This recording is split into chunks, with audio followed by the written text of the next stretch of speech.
Welcome to another episode of the Picture Perfect podcast. I'm one of your hosts, Holly Pierce. I'm here with my co-host, Olympic gold medalist, Kat Osterman, and today we're going to be talking about handling defeat, how we respond to defeat, and how it ultimately defines our character as a player, a coach, a parent, way more than the wins. And we just got back, both of us just got back from coaching our 18U teams at Alliance Nationals. Us personally, our team, we lost a couple tough ones. We actually got double dipped. Getting into the Elite Eight. So, that was tough and something that we had to figure out how to handle and, hold our heads high and get through that and ultimately be good role models for our girls. Kat herself, her team, they made it to the championship series. So congrats on making it to the championship series. If you guys aren't aware, they won it last year already. They've been in the championship series now a few years in a row. So big accomplishment. But the sport is the sport. It's tough and we don't always come out on top. And unfortunately, they made it to the game, but they didn't finish their season probably the way that they had hoped to finish it. So do you want to go into that? Because I think it's super relatable to the topic today and kind of how the feelings that go along with that, and also, how you overcome those human emotions and continue just to kind of move on in the right direction and be a good role model for your players. Yeah. Well, yeah. So we got runner up this year. Just getting to the finals back to back, as we pointed out to our athletes, is a feat in and of itself. There's not a lot of teams that are able to do that as often. As you mentioned, the Bombers have been in the Alliance Championship 4 out of 5 years. So it's kind of a testament to that being the standard for what our girls expect to be playing for at the end of the year. And, we obviously, two really tough games. The first one was a massive scoring affair back and forth. And then the second one, it just took us 2 innings to settle in. And unfortunately, 5 innings wasn't enough time for us to make up the deficit. But, I think one, we play a game of failure. So our athletes are equipped to handle failure, whether it's a strikeout, giving up a home run, like you name it. And the end of a game is no different. Wins and loss, it's pretty clear cut. You either won or you lost, right? So the success or failure in that. But really, Scott says all the time, you're only failing if you're not learning. And I know obviously a lot of us coaches talk about that it's not failure, it's learning. It's not failure, it's growth. There's a lot of things as long as you take something from it. And it's hard to say that at the end of the year because what's next, right? You sit on it for a long time. I fortunately have had 2 massive experience with runner-up finishes. And I think the biggest thing is people will congratulate you on getting second place. For me, obviously getting a silver medal, congratulations. It's like, well, I didn't win a silver, I lost a gold. We didn't win second, we lost first. And so you don't cherish what second place is because you get second based on not succeeding. And I think I pointed that out to our girls as I said, this is going to sting, and it does sting, and it should sting, because if it stings, it means it matters to you, and it's okay for it to sting. I said, but it's still a great accomplishment. I mean, we had, I don't even know the total number of teams we started with. It's at least 64, if not more, right? So out of all those teams, you're one of the last 2 standing. Only one team really honestly gets to end the day and say they are the tier 1 national champion. And then aside from that is like, in this moment, and even both Olympics for me, like, it doesn't define you. When someone sees you, they're not going to say, oh, that's the runner-up from last year.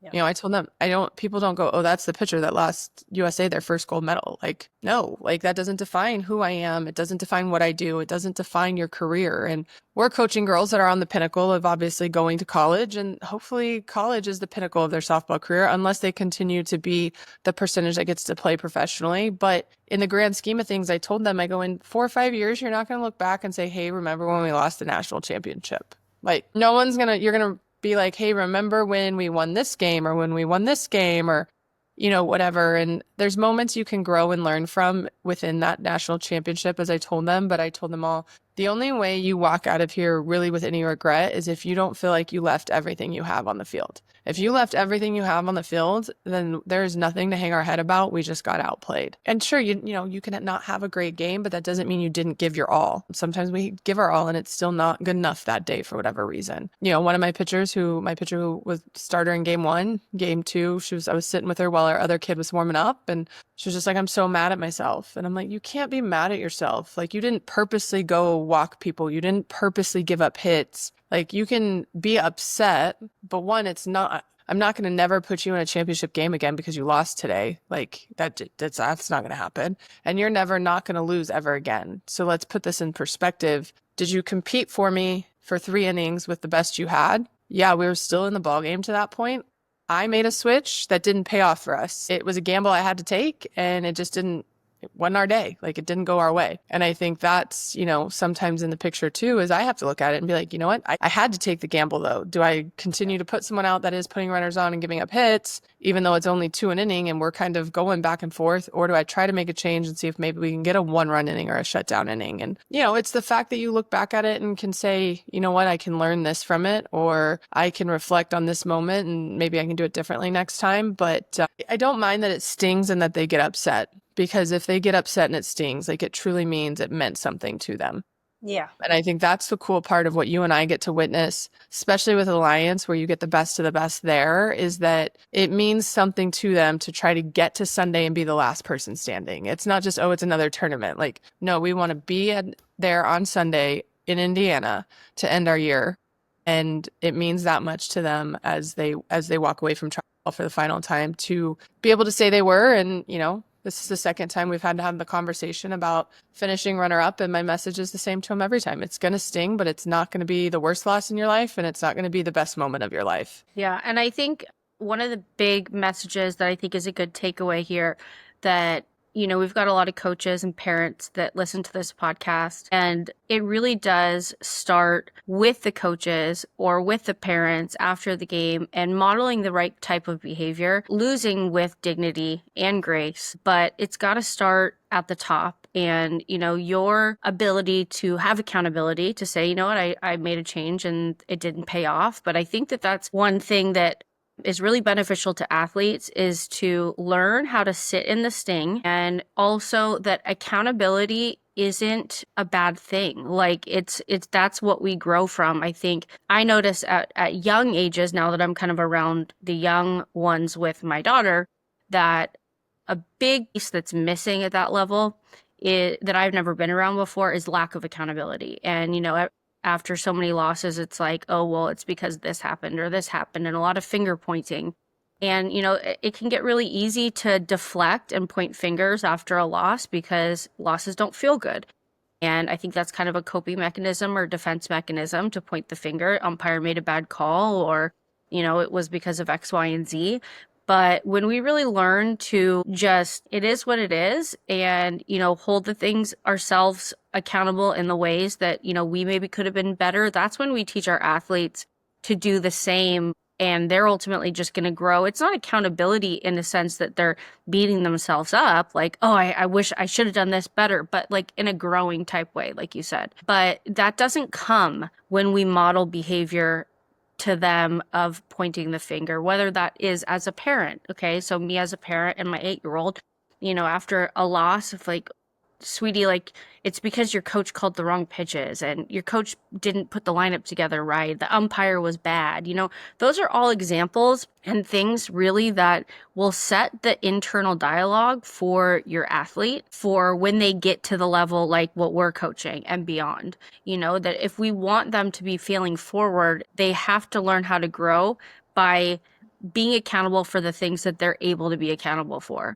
And like I said, it's not sitting in it in a way that they're just beating themselves up, but you have to, it's a perspective, and it has to be an honest conversation with yourself about how you can grow. You guys are fortunate enough that you've been in that game several times. So every time that you're in a big game, it's like, okay, what could we do better next time? Because there's a good chance you guys are going to be in it next year, right? So, but I think that really is a great point that you're talking about, is modeling that behavior of accountability. It does start at the top with the coaches and with the parents.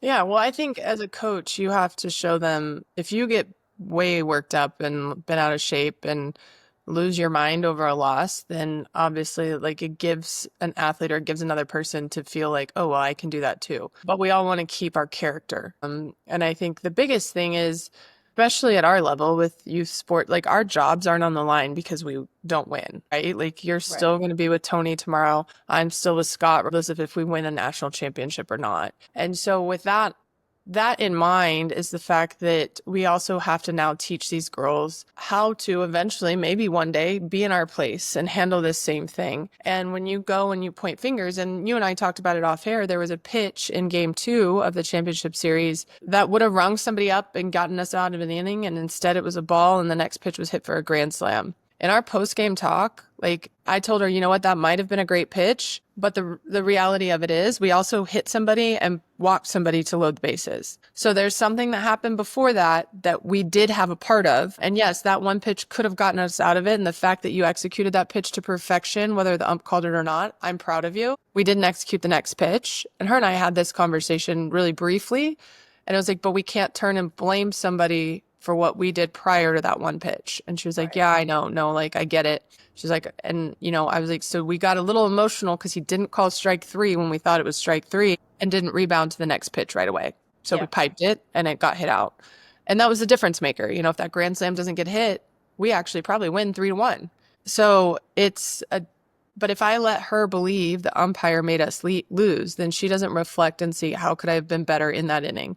How could I have been better in the first inning? And it's no different with hitters. If you point a finger and give everybody an out, then we're not learning anything. We're just believing the world's against us. And that's no way to go about life, period. But I think the other thing is, if you take a loss and constantly just go to the negative side, you lose your players, right? So if you go and you always blame somebody else, or you blame your players all the time, like, you're not doing this, you start to lose them because they want you in the fight with them. And so, my pitchers specifically,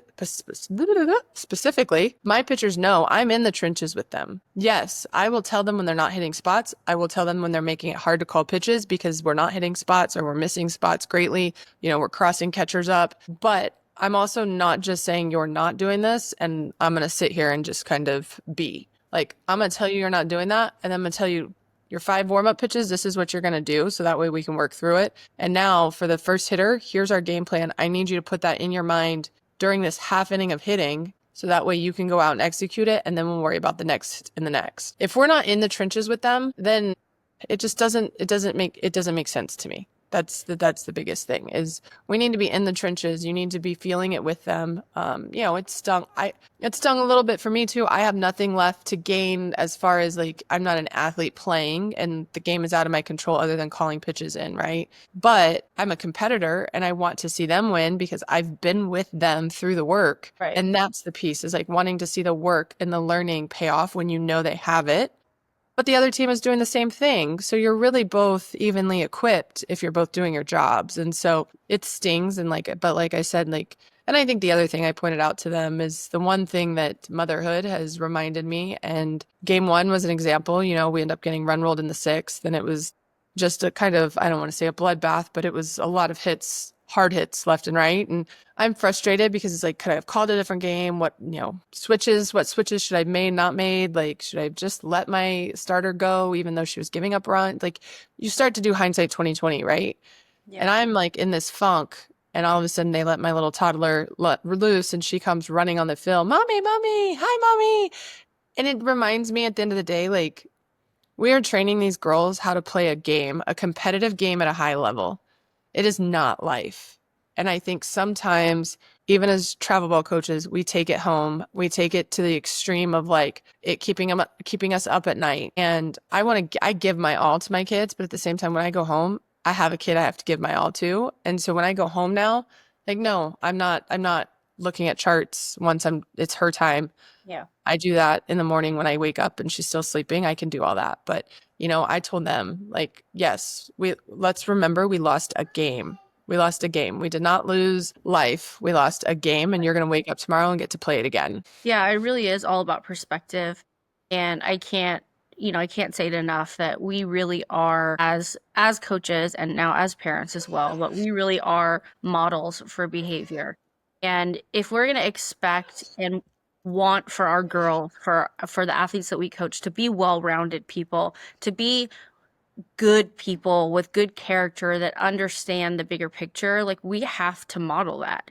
And we have to model being well-rounded people as well that aren't only coaches, and that we just do go about things the right way. If we want them to go about things the right way, we have to go about things the right way. We have to hold ourselves like with dignity. We have to hold ourselves and our head held high after a loss. Like for us, it doesn't feel good to get double dipped at all. And it's not just because you're able to handle things with class and with dignity and put your head up and put your shoulders back, doesn't mean it feels good on the inside.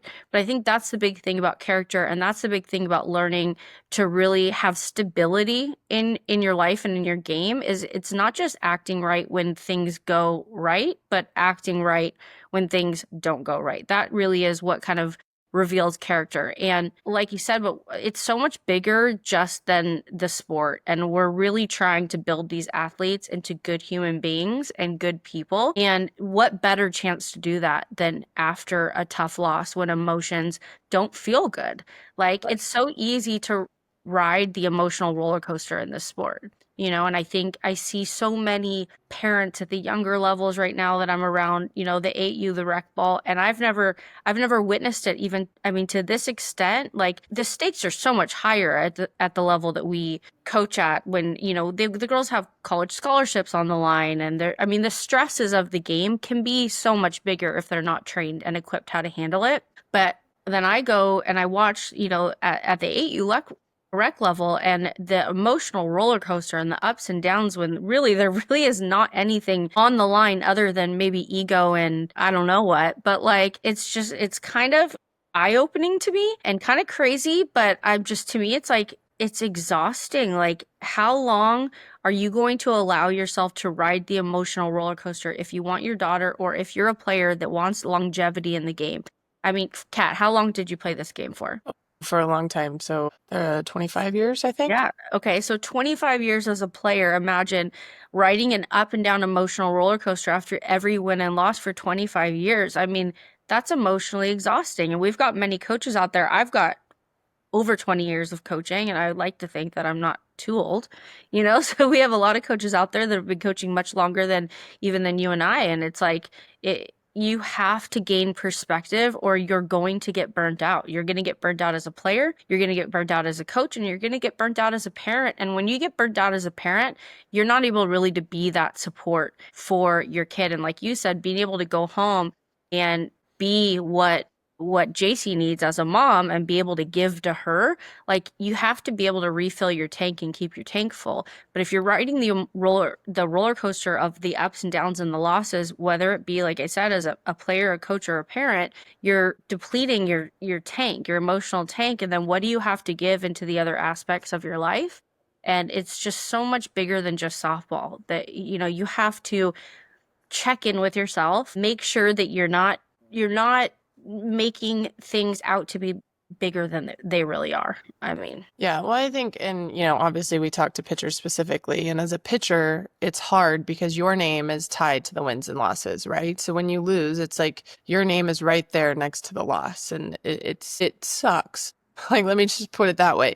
It sucks sometimes because you can pitch a great game and still lose. And I think that's the piece you're talking about, is where's your support system as a pitcher? What does it look like? And, I'll give a little hint. Obviously, we're going to have a conversation with my father here soon. So you get to tap into, how he raised me and helped me develop as a pitcher. But I can tell you the number of times I had that car ride that people remember and talk about. I don't even remember any of them. I'm sure we had a couple, but if we did, it was less than 5. So I could count on one hand. And I will tell you the other piece is, most of the time, if we had them, it was not my performance. It was how I handled my performance. yeah. So if we lost and I lost my cool, believe it or not, I say believe it or not sarcastically, me, temper, hothead, like there were a lot of things especially when I was young, that my emotions just come out of me, and they still do to sometimes. You've coached against me. I get fired up. But if I handled it wrong, then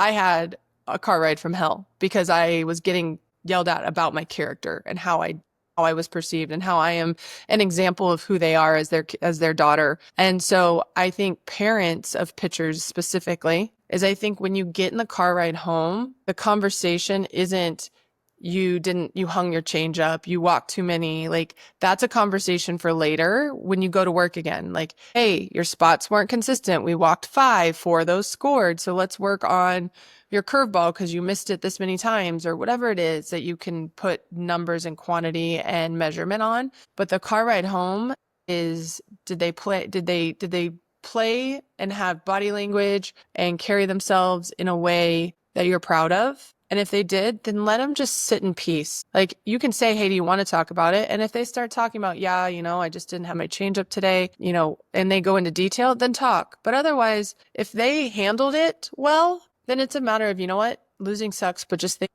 think about how you can get better from it. How can you grow from it? Some of those are the best conversations with my pitchers, even. Colorado, one of my pitchers, like changeup is one of her money pitches. She has to have it to be great. And she didn't have it. And she literally every day was like, I have to find my changeup again. And we kept working on it and kept working on it. And then, there was a game where she was like, okay, it was better. Wasn't great, but it was better.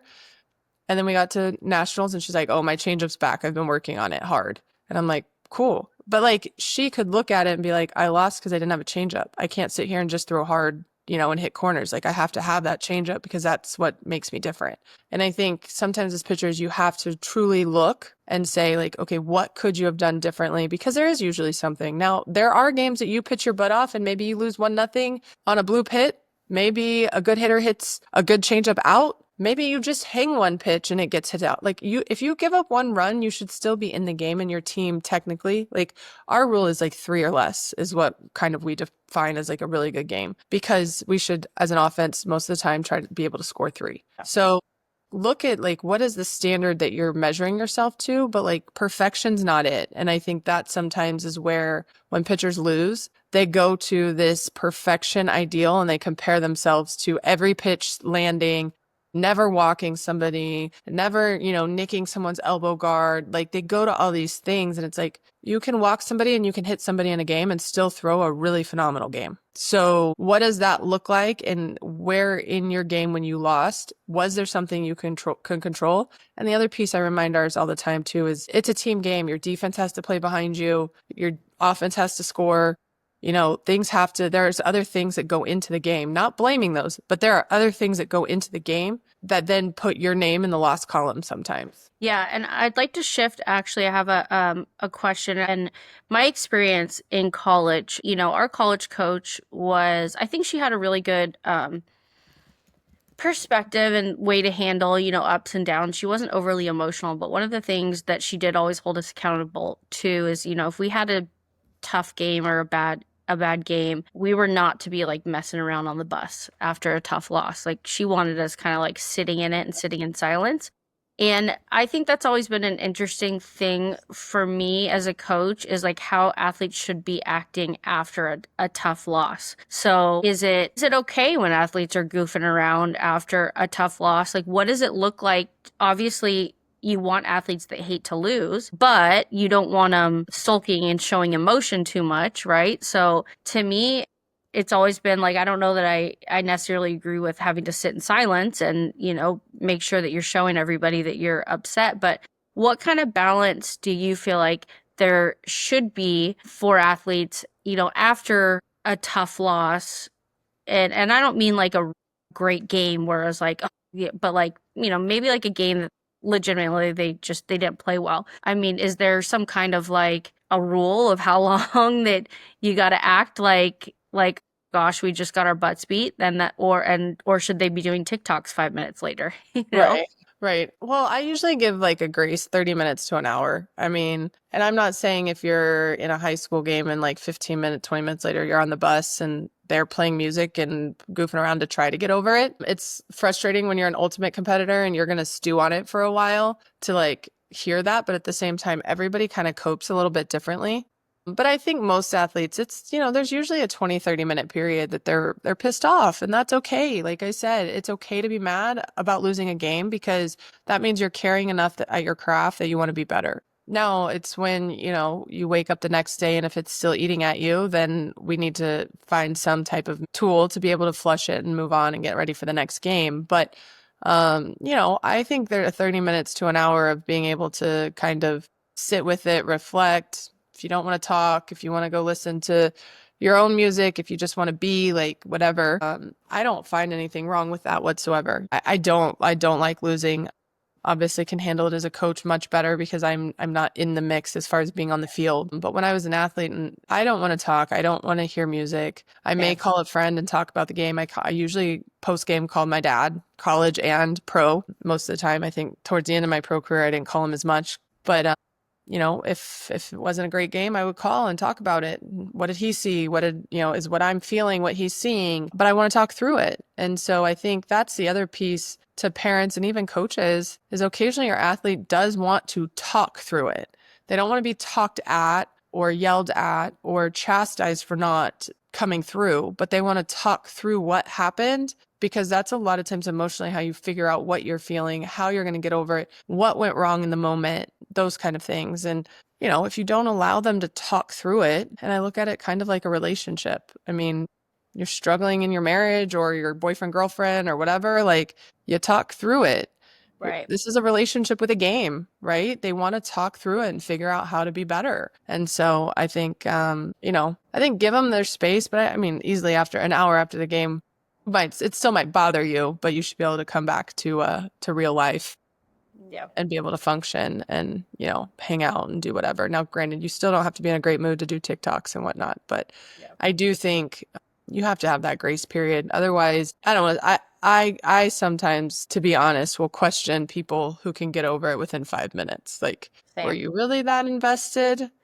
And there might be people that do get over it that quick. It's not something I understand. Let's just put it that way. Yeah, same. And I'm definitely the type that, I mean, even as a coach, I don't really want to talk right out. It takes me a while. Like, I just want to sit in it, sit in silence. And, you know, for me, my dad, I mean, my dad was an Olympic athlete and he always gave me my space. Like, I think he totally understood. I don't know if he was like that as an athlete, but I'm going to guess maybe he was because he always did give me my space. My mom, on the other hand, you know, never played sports. Mom, I love you. I'm sure you're probably watching this. But, you know, she always, right when we got in the car, it wasn't like, she wasn't talking at me necessarily, but she wanted to talk about it and I wasn't ready yet. Like, I don't want to answer, well, where was that pitch? Or what were you thinking here? Like, even though it could be good conversation, like, I just wasn't ready for it. I just didn't want to feel like talking yet. I didn't want to talk about it. And I think that's a big piece too, is athletes understand like what you need to process after either a big win or a big loss, or either one, whatever you need, and feel comfortable communicating that. Hopefully you can communicate that with your parents, that that's just what you need. Parents, listen when you have athletes that are willing, or kids that are willing to communicate with you, because that's a blessing to have kids that are willing to communicate their needs and their wants, and or ask them if they don't, like, what do you need after a tough game? Do you want to talk about it? Do you not want to talk about it? But I think, again, like, every athlete's going to be different, and just respecting that. And, you know, as her support system, as a parent, try to give her what it is that helps her get over that hump so that she can get, you know, back to the grind tomorrow. Yeah. I think the other thing as a parent is like give them their, like we've talked about, give them their space, be able to talk with them through it. But the other piece is don't put the blinders on. Like have a real talk with them. And I think that's where I know some of my pitchers I've been able to work with is like their parents will be disappointed for them and with them too, like upset at the loss. But when the conversation starts, they don't point fingers and say, no, the ump was really tight. They don't point and say, no, your coach didn't call the right pitch. They're saying, no, like you were missing your drop low. It wasn't a competitive pitch. No, you weren't able to control your changeup. So it was a difference maker. Like you competed, but you know, you competed well. Like you were still in the game and trying. I could see that, but like your best stuff wasn't there. So it wasn't your day kind of thing. I think there's ways to be supportive, but at the same time, be real. Like pitchers get better when you're real. If you get in the car and you tell her, no, her stuff's great, pitch calling was bad, this, that, and the other, and you never give them the reality check sometimes, then you're not helping them either. So I think there's two sides of the coin of being supportive, but we're not also saying always be positive and sunshine and rainbows.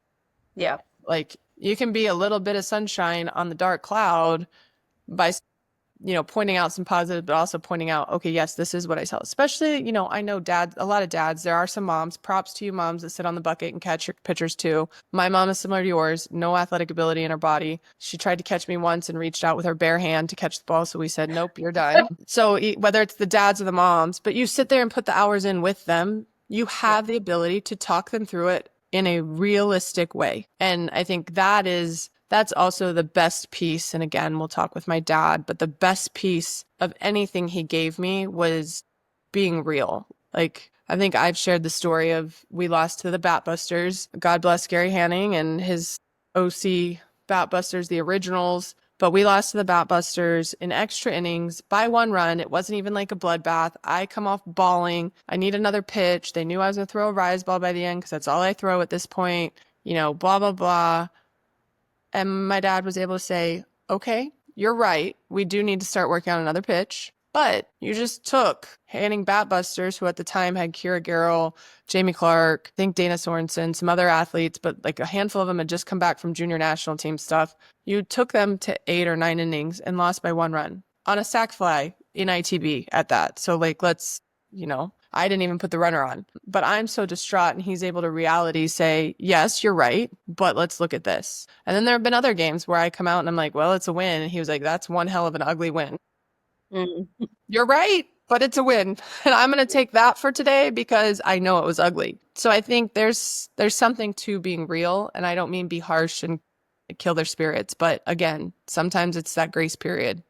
Obviously when I call my dad post college and pro, we've already had the post game talk with our team, probably ate a post game meal, changed uniforms. I probably was in the training room getting treatment or, whatever. So there've been 20, 30 minutes before I make my phone call anyway. So now I've also let my steam off. And so I think pitchers and parents both make sure you take the blinders off and I think today the other thing we have, and I know you guys have it too, because we have to have it for Alliance, but you have athletes go live. You can go back and watch your pitching performance. We're not zoomed in on the plate as much as like the ESPN games we just played for the championship series are, but you can go back and see, like, did you cross your catcher up? Like, you can kind of see whether a pitch is middle or not. Go back and watch your performances if they're there and see where your pitches are. That does not lie. That's the one piece that definitely does not lie. Yeah, I think that's a really good point. And, sometimes I think the 24-hour rule is good that, especially for parents, if parents or coaches really heated up about something, now I'm going to segue into, before a parent in travel ball is going to approach a coach or lose their cool or whatever, give it 24 hours.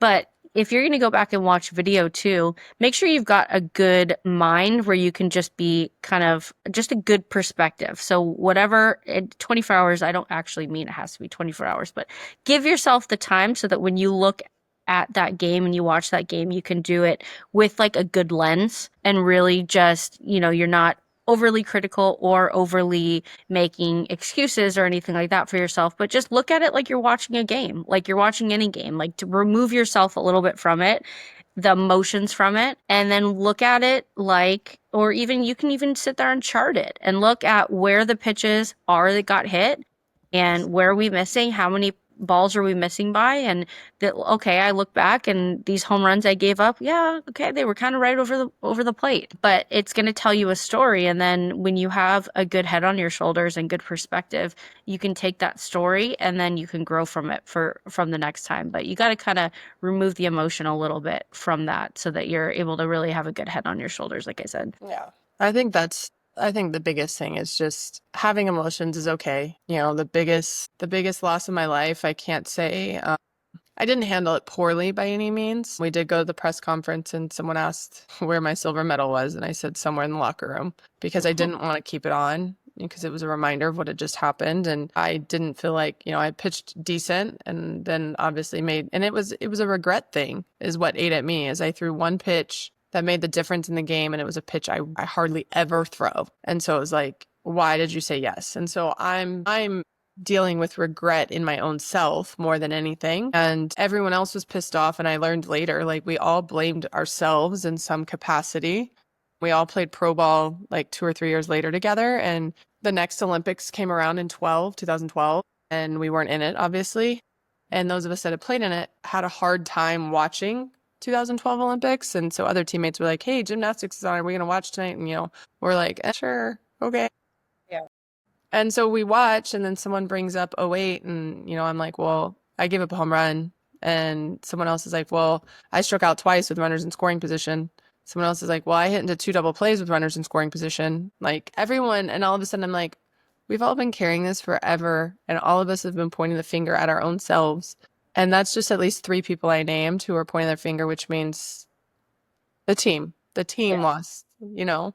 And I think the biggest thing is like, yes, the bigger the game, the bigger the disappointment, the harder it's going to be to get over, the longer it might take you to get over. But at the end of the day, no loss defines who you are as a person or athlete unless you don't handle it well. The way you handle it can then eventually define your character. But if you can lose and just take it, yes, you can cry, you can get mad later, you can get in the car and drop all the curse words you want if your parents allow you to. Do whatever you need to do. But in the public eye, the loss doesn't define you except for how you handle it. Mic drop. That was it.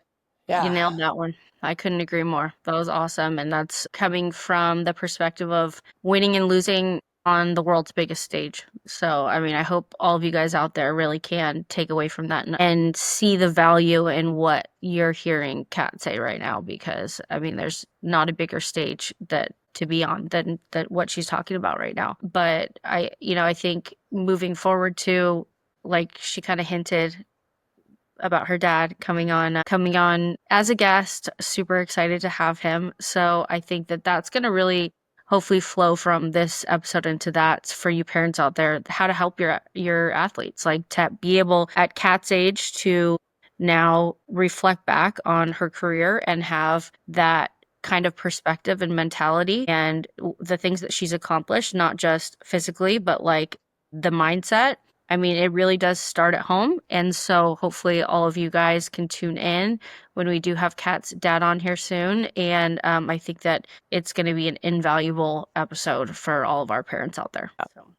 Obviously love the man because he's my dad. Looking back, I think he handled being a pitcher's dad and my development almost perfectly. There's no perfect way to put it, but I hear other stories and I'm just like, I didn't go through that. And it's not a luck thing. It's I look, and he was very deliberate with how he developed me and he interacted with me and whatnot. So I'm excited for you guys all to get an insight into that, because I do think deliberate is probably the one word that I would say describes how my dad helped develop and coach me. And yeah, I'm excited for you guys to hear him and how it all went in his head too, and how he perceived things, because he might remember some of these stories a little bit different. But I'm excited for him to share. But in the meantime, I do want to say thank you.